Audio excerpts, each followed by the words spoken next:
Bienvenue dans Octopus, le podcast Made in Belgium de la LIFRAS, Ligue francophone de recherche et d'activités subaquatiques. Ici, on prend une grande inspiration et on plonge ensemble dans l'univers fascinant du monde subaquatique. Ajustez votre masque, réglez vos palmes, Octopus commence maintenant. Bonjour Jean-Christophe. Bonjour Jen.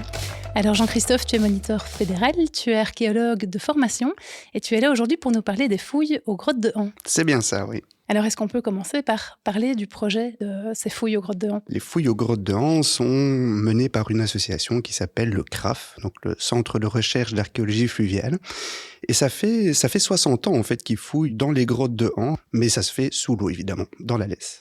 Alors est-ce que tu peux nous donner un peu une image de ce lieu, les grottes de Han? Je pense qu'on visualise des affiches, mais je pense qu'on visualise moins bien le côté concret de quand on va sur place pour les fouilles, à quoi est-ce que ça ressemble? C'est quelque chose qui est directement visible pour les personnes qui visitent les grottes de Han, à la sortie de la grotte. C'est l'endroit qu'on appelle la résurgence. Juste avant de passer la grille finale ou qui termine la visite, eh bien, on a dans la laisse qui passe là, qui est large d'une dizaine de mètres, eh bien, on a les fouilles qui ont lieu. Ça se présente, finalement, on a deux zones de fouilles, une zone qui est très proche des berges, qui a une profondeur de, je dirais, 1,5 mètre, 2 mètres, et une zone qui est un petit peu plus éloignée de la berge où se trouvent les visiteurs des grottes de Han, où là, on a une profondeur de environ 5 mètres maximum. Ça varie en fait entre 3 et 5 mètres en fonction de la zone où on fouille. Pendant la période de fouille, qui est finalement pas très longue, puisque ça dure 3 semaines en général sur l'année, eh bien, les visiteurs qui visitent les grottes de Han pourront voir les installations, qui ne sont pas là toute l'année, mais donc pourront voir une sorte de grand tamis flottant où viennent ressortir l'ensemble des sédiments qui sont aspirés sur le fond et un deuxième plus petit tamis, plus proche des berges, où ressortent, eux, les sédiments de la deuxième zone de fouille. Et alors, on a un petit bateau qui fait le lien entre ce grand tamis flottant et la berge où seront tamisées une deuxième fois l'ensemble des choses qui ressortent finalement de l'eau par d'autres personnes. 2 zones de fouille, 2 objectifs ? Oui, alors la zone de fouille la moins profonde porte sur une période chronologique qui est plus récente. C'est une zone qui n'était pas immergée jusqu'au 19e siècle. Et c'est après le 19e siècle, quand un petit barrage a été créé en aval, que l'eau est montée et qu'on a une couche de sédiments très importante. Donc, dans cette partie moins profonde, on va chercher à descendre beaucoup plus pour atteindre les zones plus anciennes. Alors que la zone où on est à 5 mètres, c'est une zone où là, on va plutôt trouver, c'est ce qu'on a trouvé d'ailleurs cette année, des pointes de flèches néolithiques, donc des choses qui sont comme beaucoup plus anciennes. C'est une configuration tout à fait différente au niveau du fond. Ok, et qu'est-ce qui t'a amené à collaborer avec eux ? Est-ce que c'est ta formation en archéologie qui t'a amené à les rencontrer et à participer à ces fouilles ? Oui, c'est ça. En fait, comme tu l'as bien dit, j'ai une formation d'archéologue. Alors, j'ai pas vraiment pratiqué d'un point de vue professionnel. J'ai beaucoup fouillé pendant mes vacances sur la terre, enfin, sous la terre en l'occurrence. Et c'est ma passion initiale. Et ça a toujours été mon souhait, mon rêve même, de pouvoir allier mes 2 passions qui sont l'archéologie et la plongée. Alors, ça fait pas mal d'années que je souhaitais prendre part à ces fouilles sous-marines aux grottes de Han. Et ça s'est jamais fait pour des questions de timing, d'organisation. Et cette année, j'ai pu justement participer à cette campagne de fouilles et j'en suis absolument ravi. Est-ce que ta formation en archéologie était un prérequis pour pouvoir y participer ? Est-ce qu'il fallait un brevet minimum de plongée ? Non, donc il y a pas vraiment de prérequis à ce niveau-là. En fait, c'est ce qu'on appelle un chantier école. Donc les personnes qui sont sur place, c'est essentiellement des étudiants. Alors on a des archéologues professionnels évidemment qui encadrent la chose, mais c'est ouvert à n'importe qui. Qu'on soit d'ailleurs plongeur ou pas plongeur. Il faut savoir que quand une personne fait de l'archéologie sous-marine, donc pratique sous l'eau, eh bien, ça nécessite d'avoir une petite dizaine de personnes qui sont en surface également pour pouvoir faire la suite du processus et traiter tout ce qui ressort de l'eau. Donc, en tant que plongeur, c'est évidemment bien d'être quand même à l'aise dans l'eau, de savoir se stabiliser et surtout d'être à l'aise quand on a peu de visibilité. On est dans une rivière, alors la visibilité peut être variable. Moi, l'expérience que j'ai eue, c'était que la visibilité était très mauvaise. Je dirais quelques centimètres, 10-15 centimètres. Et donc, ça facilite évidemment pas l'orientation sous l'eau quand on connaît pas très bien le lieu, parce que les conditions sont pas toujours faciles. Donc, il n'y a pas de brevet minimum, je dirais. Et si on souhaite participer en tant que non-plongeur, il y a du travail aussi. Mais il ne faut pas avoir spécialement de formation en archéologie. Non plus. Comme je disais, c'est un chantier école, donc il y a évidemment des personnes qui sont étudiants en archéologie, que ce soit archéologie tout court ou archéologie sous-marine. Et on a des personnes qui sont des passionnés, qui font ça vraiment pour participer à un chantier de fouilles et pouvoir vivre cette expérience qui est pour eux très importante. Alors on parle de fouilles. Concrètement, qu'est-ce qu'ils cherchent? Qu'est-ce que vous pouviez être amené à retrouver dans le courant de ces fouilles sous-marines? Le but des fouilles ici, c'est de pouvoir faire une jonction entre la stratigraphie sous l'eau et la stratigraphie hors de l'eau. Alors, on va essayer de ne pas faire de gros mots pendant ce podcast. Qu'est-ce que c'est stratigraphie? Alors, c'est vrai que c'est un mot un petit peu barbare. En fait, la stratigraphie, ce sont les couches qui se superposent et qui sont propres à une période donnée. La Terre ne cesse de s'accumuler et dans ces différentes couches, eh bien, on va retrouver des objets, du matériel qui permet justement de dater les couches. Est-ce qu'on peut faire un lien, par exemple, quand on va dans le trou au Put van Ekeren, où on voit des couches où il y a par exemple des coquillages, des couches où il y a plus un substrat sableux? Est-ce qu'on peut faire un parallèle avec ce genre d'observation-là? Oui, c'est le principe. Donc les coquillages qu'on trouve à Ekeren, mais c'est évidemment beaucoup plus ancien que ce qu'on trouve aux grottes de Han. Ici, aux grottes de Han, on retrouve essentiellement du matériel qui date de la période moderne, d'aujourd'hui, jusqu'à, on peut remonter jusqu'à 9000 ans. Donc ici, ce qu'on a retrouvé cette année, c'était des pointes de flèches en silex, par exemple, qui datent probablement de la période néolithique. Mais on retrouve aussi des choses plus anciennes, légèrement plus anciennes. Et ça peut également être beaucoup plus récent que ces pointes de flèches. On a retrouvé des morceaux de céramique, parfois relativement entières, très peu abîmées, mais en tout cas très jolies. Des armes également. Il y a énormément de choses qui ont été remontées depuis que les fouilles ont eu lieu. Et donc, en fonction des objets qui sont remontés, ça permet d'effectuer la datation de ces différentes couches, j'imagine? Oui, c'est ça. En fait, l'endroit où les fouilles ont lieu a connu, on va dire, différentes occupations. Il y a déjà pas toujours eu l'eau qui a coulé à l'endroit où coule l'eau actuellement. Et c'est tout l'objet de la recherche, là, c'est de pouvoir justement comprendre la vie de ce fleuve notamment et l'occupation qu'il y a eu tout autour. Il faut savoir par exemple que l'eau a remonté au 19e siècle avec la construction d'un barrage. Et donc la sédimentation et cette stratigraphie, elle a un petit peu changé. Parce qu'évidemment, les sédiments viennent se poser beaucoup plus quand on a l'eau qui est bloquée et qu'il n'y a plus de cheminement comme une rivière, quoi. Donc tout ça, le but, c'est vraiment de comprendre ça et de pouvoir faire cette jonction de stratigraphie, comme j'ai expliqué auparavant. Comprendre, mais dans quel but? Quels sont les débouchés de cette compréhension? Comme souvent dans l'archéologie, c'est de pouvoir insérer un lieu précis, dans ce cas-là les grottes de Han, dans son contexte beaucoup plus large, beaucoup plus global, dans la région, et de pouvoir comprendre la dynamique d'occupation. Faut savoir que dans les choses qui ont été retrouvées auparavant, on retrouve par exemple des diplômes militaires romains, on retrouve également des bijoux en or, tout comme de la céramique qui est beaucoup plus banale, qui témoigne justement d'une occupation quotidienne de l'endroit. Et donc c'est une dynamique d'occupation différente à travers les temps, et c'est ça qu'on essaie un petit peu de comprendre et de retracer. Ça doit être passionnant pour le plongeur qui s'intéresse à l'archéologie de tomber sur ces objets et de pouvoir se projeter dans l'histoire de cette façon-là. Oui, absolument, absolument. C'est toute la magie de l'archéologie, évidemment, quand on trouve des choses.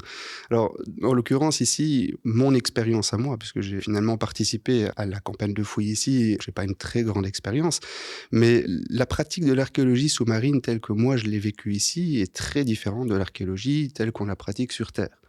Sur Terre, c'est beaucoup plus simple de pouvoir voir les choses qu'on trouve dans la Terre. Quand on gratte, on voit apparaître les choses. Sous l'eau, c'est un petit peu différent. On n'est pas très profond, mais la visibilité est très mauvaise. Il faut savoir que quand on gratte les sédiments, ça va rendre la visibilité moins bonne. Donc c'est beaucoup plus difficile de voir les choses. En plus, on fonctionne avec des aspirateurs à sédiments, qu'on appelle de manière très poétique des suceuses.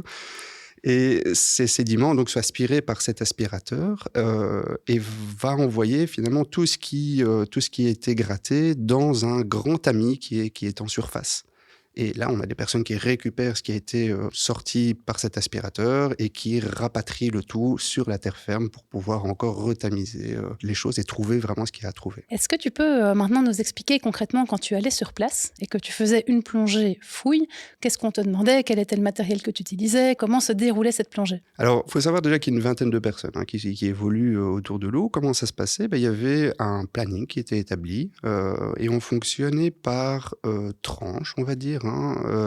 Et donc, Un plongeur ne va évidemment pas plonger toute la journée. Il faut se dire qu'on est immergé entre 50 minutes et parfois 1h15, 1h20. Ça dépend un petit peu de la consommation, évidemment, du confort thermique. Et donc, on a un poste qui est attribué.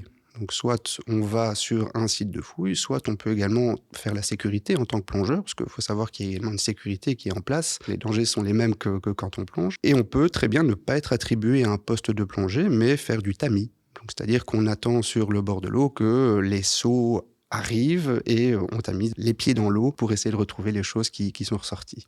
Qui sont ressortis de l'aspirateur. Qui sont ressortis de l'aspirateur. Alors, en tant que plongeur, c'est très intéressant. Moi, j'avais essentiellement connu la plongée comme plongeur loisir, et donc être confronté à ce genre d'expérience, c'est tout à fait nouveau, notamment au niveau de la technique. Ça nécessite aussi du matériel spécifique, puisqu'on plonge avec un casque. Alors, on ne fait pas de la spéléo, mais c'est le même casque que la spéléo, puisqu'on est finalement à la base d'une falaise qui est la sortie de la grotte. Et surtout, on a des gros rochers partout. Alors avec la visibilité, on peut très bien foncer dans un rocher sans le voir. Il y a d'autres choses aussi qui changent par rapport à la plongée loisir, c'est qu'on plonge évidemment avec un phare, mais on a besoin de nos deux mains pour fouiller. Et donc le phare, on ne le garde pas en main, il ne pend pas, mais on va le fixer sur le casque, un peu en mode spéléo. Donc c'est un peu un mélange entre du matériel spéléo et la pratique de la plongée loisir au niveau du matériel. Cette année, mon expérience à moi, ça a été essentiellement de travailler sur du nettoyage et du levage. Il faut savoir que, comme on est à la sortie des grottes de Han, il y a pas mal de pierres qui, au cours des milliers d'années d'occupation, sont tombées. Et donc, le travail ici, c'est notamment de pouvoir dégager certaines de ces pierres pour pouvoir fouiller en dessous et effectuer cette stratigraphie dont on a parlé. Alors moi, personnellement, je n'avais jamais fait de levage et donc ça m'a très intéressé de pouvoir effectuer cette démarche. Et en plus de ça, on est encadré par des personnes qui, elles, sont qualifiées pour le faire. Donc on n'est jamais seul, évidemment. Même si moi, je ne suis plus étudiant, ça restait quand même une plongée-école pour moi aussi, dans le sens où on t'apprenait à faire les choses et on en retire beaucoup de choses techniquement. Ça, vraiment, c'est intéressant. Donc, en quoi consiste le levage? Quel est le matériel utilisé, la technique qui est employée? Alors, du levage, c'est sortir des grosses pierres qui se trouvent sous l'eau. On utilise des parachutes de levage et des sangles. Donc, il faut trouver les endroits où on va mettre les sangles pour que tout soit bien arrimé et éviter que quand la pierre se lève, ça bascule et ça retombe. C'est évidemment des dangers potentiels. Donc, dans une visibilité qui est réduite, réussir à trouver les endroits où les sangles vont être placées, placer ces sangles, vérifier qu'elles soient bien arrimées, placer le parachute de levage, estimer évidemment le poids de la pierre, parce qu'on a des parachutes qui ont des volumes différents, le volume doit être adapté au poids de la pierre, et donc on place les parachutes de levage, et on remonte les pierres qu'on va mettre à un autre endroit de manière à libérer l'espace pour fouiller. Et ça de façon coordonnée avec d'autres plongeurs en fonction du volume du bloc que vous deviez monter? Alors, comme en plongée loisir, on ne travaille pas seul, surtout pour du levage qui est quand même potentiellement dangereux. Si la pierre est mal attachée, ça peut tomber. Donc le levage se fait au moins à 2 personnes pour pouvoir justement apporter le matériel pendant qu'il y a un autre qui est occupé de manipuler la pierre ou de dégager ce qu'il y a autour de la pierre pour pouvoir préparer la mise en place des sangles. Donc on est toujours au moins à 2, oui. En fonction du parachute, vous deviez vider une bonne partie de votre bouteille pour pouvoir gonfler ce parachute, ou bien vous aviez des moyens d'amener de l'air un peu complémentaires? Oui, c'est ça. En fait, on avait une bouteille à côté qui était spécifiquement dédiée au gonflage. Donc, c'est pas avec notre bouteille à nous, on vidait pas toute notre bouteille pour gonfler, mais c'est vraiment une bouteille qui était dédiée à ça. Donc tout ça implique de gérer sa stabilité, de gérer sa plongée en visibilité réduite, de gérer la coordination, non pas d'une palanquée qui explore, mais d'une palanquée qui va travailler avec des sangles, avec du matériel différent, et en plus tout ce matériel qu'il fallait trimballer avec vous. Alors le parachute, les sangles, la bouteille supplémentaire, comme tu disais, ou bien il y avait encore des plongeurs qui étaient dédiés à ce moment-là à la gestion de ce matériel? On a un petit bateau qui sert à faire les trajets entre le tamis en surface et la berge. Donc ce bateau va soit ramener les seaux, soit avoir la bouteille en question pour gonfler et les parachutes de levage. Pendant qu'on fait du levage, il n'y a pas de fouille qui a lieu. Parce qu'il faut libérer l'espace, il faut assurer la sécurité. Donc les choses ne sont pas simultanées. Pour ceux qui auraient envie justement d'aller travailler sous l'eau de façon un peu différente de ce pour quoi on a l'habitude, est-ce que n'importe qui pourrait participer à ces fouilles, et le cas échéant, qui contacter, quelle démarche faire si on a envie de participer à ce projet? Alors le CRAF, je pense que son principal moyen de communication, ça se fait sur leur page Facebook. Une autre possibilité, c'est de contacter une des 2 archéologues responsables du projet, qui s'appelle Cécile Ancio, et qui est archéologue à la région wallonne. Et elle nous rajoute dans une mailing list, et en fait, on reçoit les informations par mail quand il y a des activités. Donc, il faut savoir que le CRAF ne fait pas que les fouilles de An. Ils font également, par exemple, quand la Meuse est mise au chômage, donc diminue le niveau d'eau, ils vont faire de la prospection, ils vont un petit peu faire un état des lieux. C'est toutes sortes de choses, donc ça ne se limite pas juste aux grottes de An. D'ailleurs, le CRAF fonctionne en collaboration avec la région wallonne. Et pour ceux qui s'y intéressent, dans la commission scientifique, il y a le comité archéologie.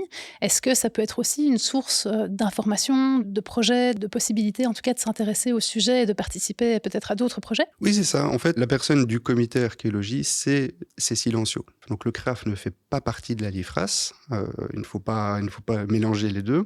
Mais c'est Cécile Ancio qui fait le pont entre la LIFRAS et le CRAF pour ceux qui seraient intéressés.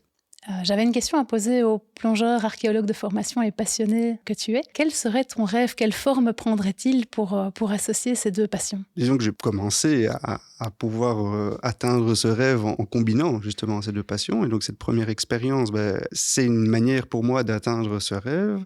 Et le rêve en question, ce serait de poursuivre justement ce genre d'expérience et de m'investir un peu plus dans ce genre de fouilles. Et pourquoi pas ailleurs que dans les grottes de An également. Très bien. Est-ce que tu as un petit mot de conclusion, quelque chose que tu aurais envie de partager à nos auditeurs pour terminer ce sujet ? Oui, alors je sais qu'il y a beaucoup de monde à qui ça parle justement de faire une expérience comme celle-ci et souvent on n'ose pas franchir le pas. Alors, j'en profite pour dire qu'il y a d'autres plongeurs LIFRAS qui participent à ce genre de chantier, notamment cette année. Et le message que je voudrais passer aux autres, c'est oser franchir le pas. Finalement, ne soyez pas intimidés si vous n'avez pas de formation d'archéologue ou si vous n'êtes pas un plongeur avec 800 plongées. C'est vraiment pas grave. C'est quelque chose qui peut être accessible à tout le monde et franchissez le pas, vous verrez, ce sera génial. Merci beaucoup Jean-Christophe. Merci à toi Jen. Cette interview a été menée avec curiosité et passion par Jennifer Verhoeven. À la réalisation, Pierre Van Den Broek, avec le soutien technique de Focus Live. Merci de nous avoir écoutés. On se retrouve très bientôt pour un prochain épisode. Une idée de sujet, une histoire à partager ? Écrivez-nous à octopus@lifras.be. Et si ce podcast vous a plu, pensez à le liker, le partager ou laisser un commentaire. Ça nous aide énormément à faire grandir ce projet. À bientôt!